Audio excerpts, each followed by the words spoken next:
Hello, Week to Warrior. So I got a great video for you guys today. It's inspired to make this video based on a conversation I've had a lot of times with myself and other people. And it's based on a great question about insomnia that I get all the time. The question is insomnia, is this problem sleeping that I describe, is it just stress? Actually, wait 1 second. I gotta go get some spring water out of the back of my car because I'm thirsty and it got me up here. Spring water, guys, very important. Water quality, very important. I got a great spring near me. I feel good about it. I feel really good about that water quality. It really makes such a difference. It's crazy. Like my eyes, my eye contact, just my energy feels very, very present. And I am attributing this largely just to water quality because since I got back from Vermont, I'm making that number one priority. Well, I guess number two after. And is this my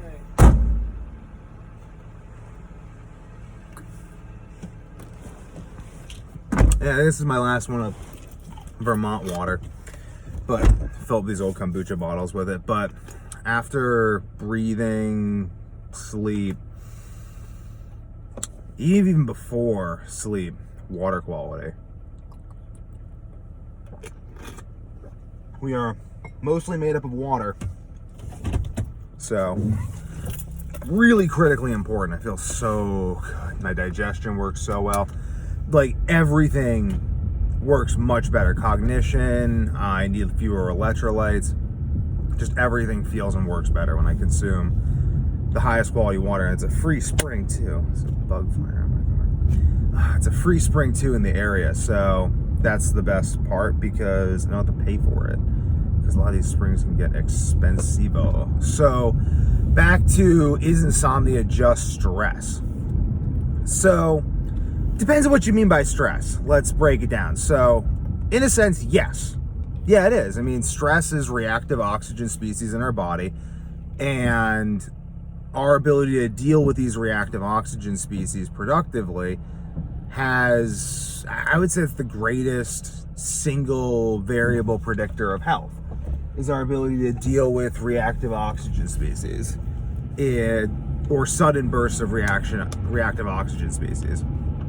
If we can't, then we're ultimately, our ability to heal is diminished. Healing is largely dependent on reactive oxygen species, be it the healing of a cut, the healing of an organ, the growing of new cells, all these things, metabolism itself, generation of ATP, all these things generate reactive oxygen species. So we have to be able to deal with reactive oxygen species in order to be healthy. If we can't deal with reactive oxygen species, then we really can't be healthy. So is insomnia just stress? Well, is stress just reactive oxygen species? I think that's a better question to ask. Because is insomnia just caused by stress? Well, I'll also just say no. It's not just stress because there are primary triggers outside of reactive oxygen species. Soy, for instance. Soy is a neurotoxin in my book. At least to me, it's a neurotoxin. I mean, one man's food can be another man's poison. So we should always keep in mind that our ability to process anything is going to be, that's going to dictate whether or not it's poison to us. So there's a type of ant that lives in the acacia bush I heard about that eating the acacia nectar becomes unable to digest any other food. So to that ant, food that it was previously able to digest is now poison. What is food has now changed according to the ant based off of the conditions in the ant due to its external environment and the things that it's eaten. This happens all the time in a variety of ways. So, but we should just keep in mind that human beings are very complicated. So let's get a little bit of epigenetics here with the one man's food is another man's poison. The Eskimos and the Inuit largely eat only meat.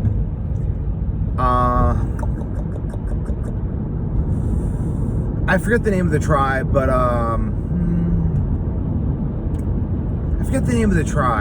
I think they largely eat sweet potatoes in Africa. There's some tribe in Africa that largely eats sweet potatoes. It's a much more carbohydrate-based society.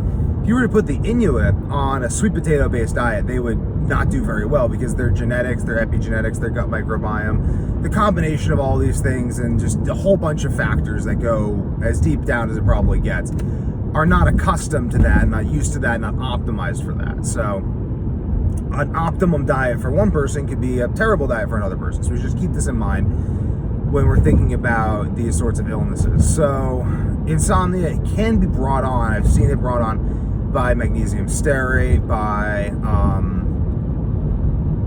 soy lecithin, d-alpha-trisopherol acetate, just soybean oil in its variety of forms that it is put in, lots of stuff, natural flavors, all these things. So there's a toxin-based response that brings on insomnia, and there's other responses as well that bring insomnia. Like, let's say you become insulin resistant, that can become its own trigger for insomnia. Well, let's say you're consuming soy, you're not sleeping because you're consuming soy, you're not sleeping now. Well, now your metabolism is going to suffer. Now you're going to become insulin resistant. Now you have two things causing the insomnia, where before it was only one. It was only soy. So it becomes complicated. And as you become insulin resistant, your body will retain more heavy metals. You will absorb fewer nutrients. You'll have all these other complications from the insulin resistance happen that will also contribute and become their own primary and secondary causes of insomnia. So it creates this nasty feedback loop. Same with gut dysbiosis. Gut dysbiosis happens when we have poor digestion in the gut. That's really the best way to understand gut dysbiosis.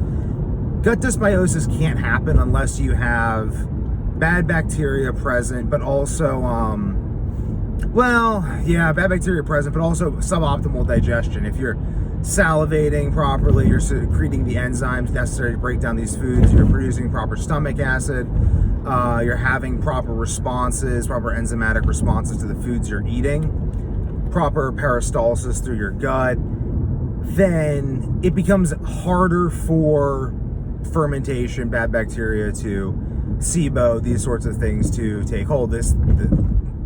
Bad symptoms like gallbladder attacks is one that I suffered for a while before figuring out it was gallbladder attacks. Basically just this like horrible abdominal pain.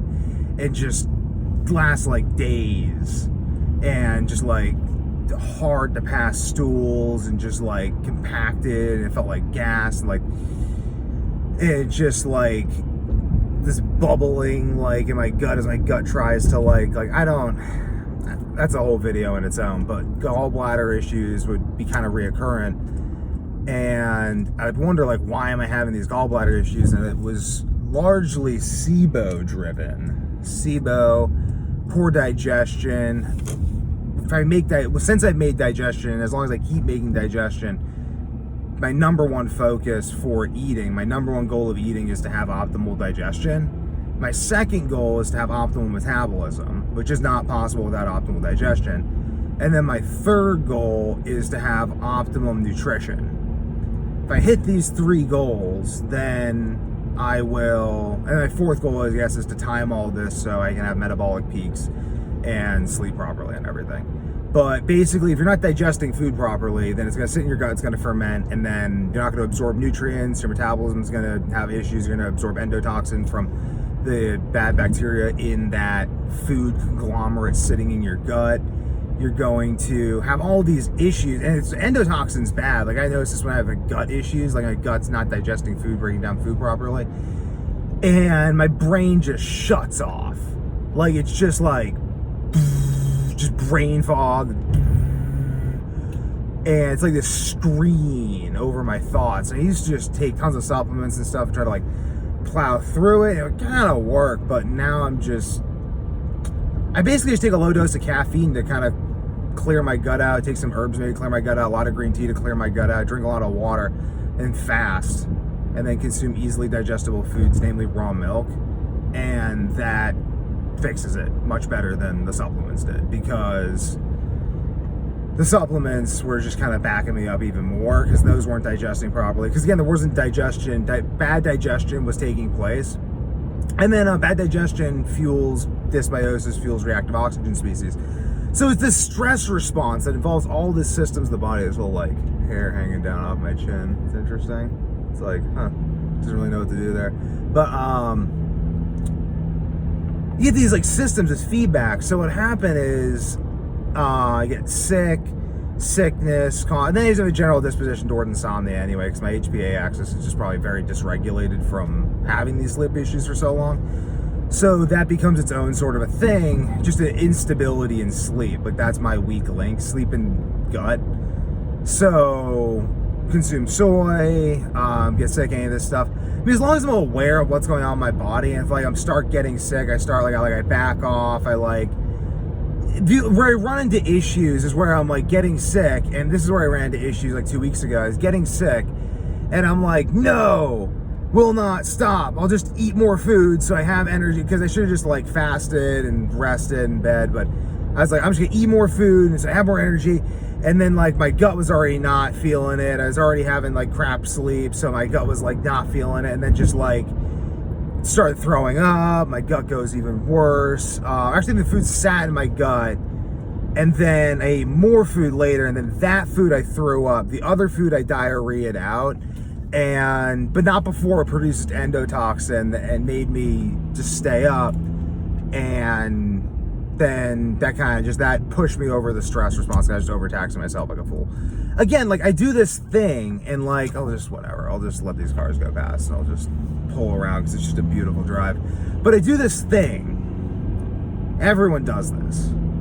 It's my excuse that everyone does it. But I do this thing where, like, I know, like 4 hours of optimal work, well slept, well rested, everything's going well, like, is worth 10 hours of 70% work, and is worth a whole week of like crap work. 4 hours.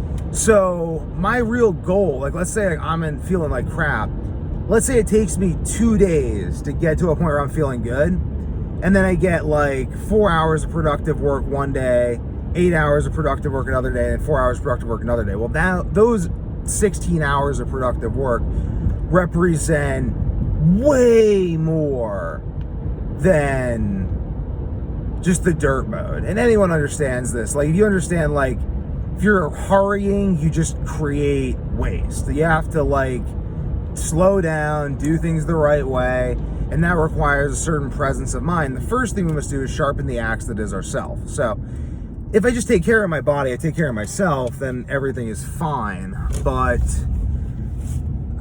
I'll get enticed into this mood where I'm like, oh, like I can just get more work done by like, you know what I mean? Like it's like 7 o'clock rolls around, and I'm like, should I turn in, go take a walk, meditate, eat some food, spend some time with my wife and kids, and go to sleep at like 10 and be like completely out by like 10:30? Wake up at like 7 the next day well rested? Or do I push? Do I try to work until 9? You know, maybe I'm not asleep till like 12. Wake up at 7, not as well rested. You know what I mean? So you start doing that. Now the next day I'm not optimal. So the next day I feel the need to push too. It just creates this cycle. Whereas if I just prioritize the things that make my body work, then everything will run smoothly. So back to the original question though, like, is insomnia stress? Well, stress makes it worse, and stress can be a primary trigger of insomnia, but stress is not the only primary trigger of insomnia, nor is it the only effect of insomnia. So first of all, like let's say I'm stressed out, and I'm like, but I'm sleeping, because like stress is not the primary trigger of insomnia. I'm stressed, but I'm sleeping. Then I consume something with soy or whatever, like I get sick or something, like some other cause happens when I'm already stressed. That then will trigger insomnia. Maybe if I just had soy when I wasn't stressed, I would just get poor sleep. I'd sleep 5 hours and be kind of poor sleep. And I'd be like, oh, that's probably soy. I shouldn't consume that. I wouldn't consume it. But if I'm really stressed out and I have soy, no sleep. But if I hadn't had any soy, then I would have slept. Fine, I would have slept 8 hours. It needs that trigger. And that's the autoimmune component. It needs that trigger to create the insomnia. Without that trigger, there is no insomnia. And but once it gets going, once I consume that soy, well, I was already stressed, and now I didn't sleep for an entire night. So I mean, like, that has a whole fight or flight system response if you don't sleep for a whole night. Just your brain's just like boo, and it's just like boo. you, and then it's like it just spirals from there. So you need to break that cycle quickly. So I hope that answers y'all's questions. If insomnia is stress, what the relationship is. Leave your questions and comments below. Subscribe for more great content about all this good stuff, including insomnia, digestion, health, fitness, high performance, jiu-jitsu, and making money. Just all this stuff I find interesting. It's my channel, so I like to share my stuff. It's not just business focused, not just focused around the stuff that makes Week to Warrior a business, because if you wanted that, you could just go to the website. So that's why we're here on YouTube. So anywho, see you tomorrow.